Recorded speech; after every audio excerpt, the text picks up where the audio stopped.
Good morning. It's September 16th, and this is your daily brief in science. Here's everything you need to know.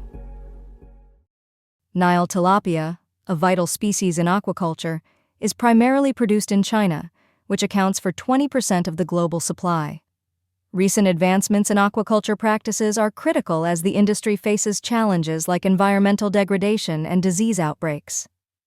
A study has investigated the effects of essential oil from Ammonium villosum, or EOA, on the liver health of Nile tilapia over a 56-day trial, yielding promising results. Tilapia that were fed a diet supplemented with 2 grams per kilogram of EOA exhibited improved liver histology, enhanced antioxidant capacities, and reduced inflammation compared to those in the control group. The metabolomic analysis revealed significant changes in liver phospholipids, fatty acids, and carbohydrate metabolism due to the EOA supplementation. These findings highlight the potential of traditional Chinese herbal medicine in aquaculture, particularly EOA's role in promoting fish health without introducing drug residues or antimicrobial resistance. Additionally, the study evaluated phytoaquameric, or PAM, a mixture of botanical compounds and essential oil, assessing its impact on the growth and health of Nile tilapia. Fish on the PAM diet demonstrated improved immune parameters, including enhanced alternative complement activity and lysozyme activity. Furthermore, histological analysis indicated that the PAM group had a better gut structure and integrity, characterized by longer intestinal folds and an increase in goblet cells. This research underscores the rising consumer demand for sustainable aquaculture practices that prioritize animal welfare and minimize environmental impacts. It also suggests that alternative ingredients, such as insect meals and non-traditional plant meals, could further enhance sustainability in aquaculture. Recent research has unveiled troubling connections between female infertility and metabolic factors, particularly elevated blood glucose levels. Studies indicate that the global prevalence of diabetes was 9.3% in 2019, with projections suggesting this figure could rise to 10.2% by 2030, impacting over 400 million individuals and resulting in more than 1 million deaths annually. The increasing rates of metabolic diseases, including diabetes, are linked to the accumulation of advanced glycation end products, or AGEs. These compounds form through non-enzymatic reactions between sugars and proteins, and their buildup in tissues is associated with various health complications, including fertility issues. Specifically, AGEs can negatively affect fertility by altering essential protein structures involved in reproductive processes. They also promote oxidative stress and inflammation, which can compromise the quality of gametes. Impaired glycemic control has been shown to adversely impact fertility in both genders, with conditions such as polycystic ovary syndrome closely tied to poor glycemic management. Research has shown that higher serum HbA1c levels are significantly associated with increased infertility risk. A Mendelian randomization analysis has confirmed a causal relationship, revealing that for each 1% increase in HbA1c, the odds of infertility rise by 40%. Sensitivity analyses further validate these findings, highlighting the importance of glycemic control in reproductive health. Additionally, a network analysis has uncovered significant interactions between AGEs, fertility factors, and immune responses. Notably, the TRPV1 receptor, located in sperm, has been identified as a crucial hub in this network, suggesting that AGEs may influence fertility by modulating TRPV1 activity. These insights emphasize the need for interdisciplinary approaches to further investigate the molecular mechanisms linking AGEs and fertility, as well as the role of immune responses in this complex interaction. Patients diagnosed with lung cancer face a concerning health challenge, a significantly elevated risk of developing venous thromboembolism, or VTE. The annual incidence rate for lung cancer patients is approximately 11%, a stark contrast to just 0.1% in the general population. This increased risk can disrupt vital anti-cancer treatments, potentially leading to higher mortality rates among these patients. A recent study focused on evaluating the effectiveness of 4 VTE risk assessment scores, Corona, Protect, CONCO, and CompassCat, among 591 ambulatory lung cancer patients. The findings revealed that 18.3% of participants developed a VTE within a year of their diagnosis. This included 70 cases of pulmonary embolism and 24 cases of deep vein thrombosis. Several risk factors for VTE were identified, including elevated white blood cell counts, increased neutrophil counts, hypoalbuminemia, and the absence of lung surgery. The Khorana score, originally set with a cutoff of 3 points, was found to have low sensitivity for lung cancer patients, prompting a revised recommendation of a 2-point cutoff, though this change still requires further validation. Moreover, the predictive capability of the Khorana score appears to diminish over time, highlighting the necessity for regular reassessment of VTE risk after cancer diagnosis. While conventional anticoagulants like heparin are widely used, there is ongoing exploration of direct oral anticoagulants as potential alternatives, though their safety and efficacy in pediatric patients remain unproven.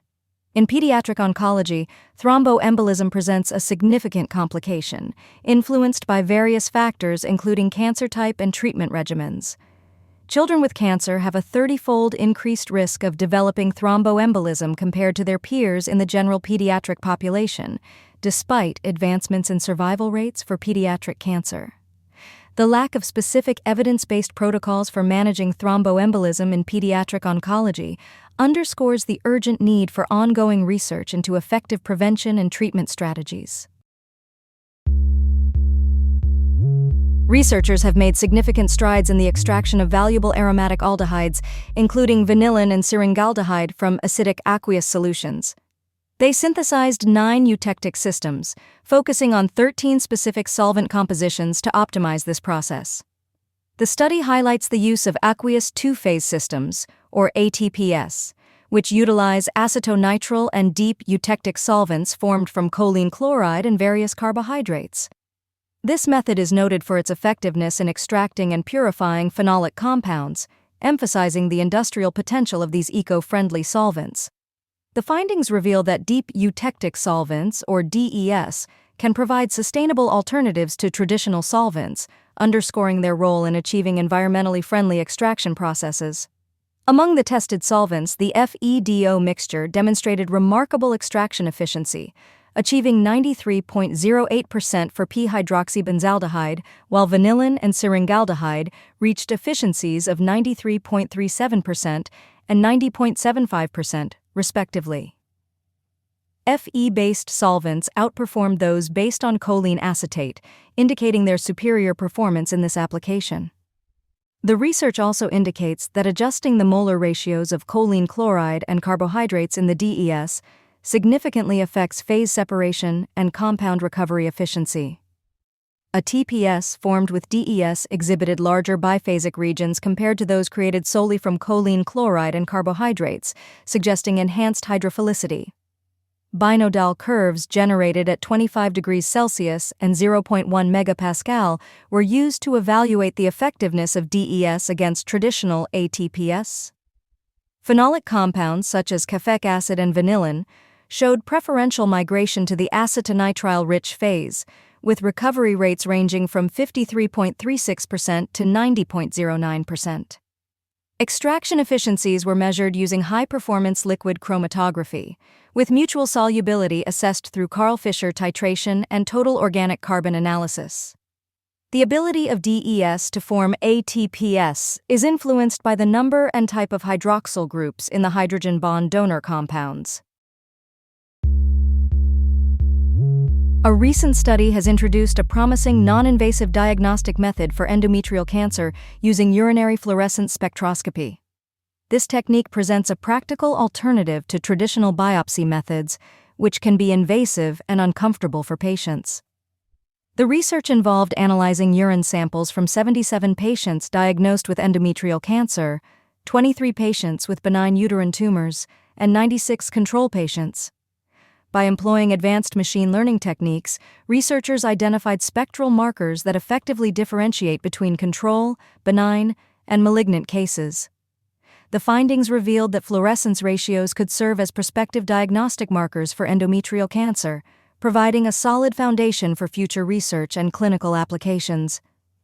The method demonstrated high sensitivity and specificity, achieving an area under the curve of 90% through partial least squares discriminant analysis, or PLSDA. In parallel studies, isotopic compositions of nitrogen, carbon, and sulfur in cancerous uterine tissues were found to differ from those in healthy tissues.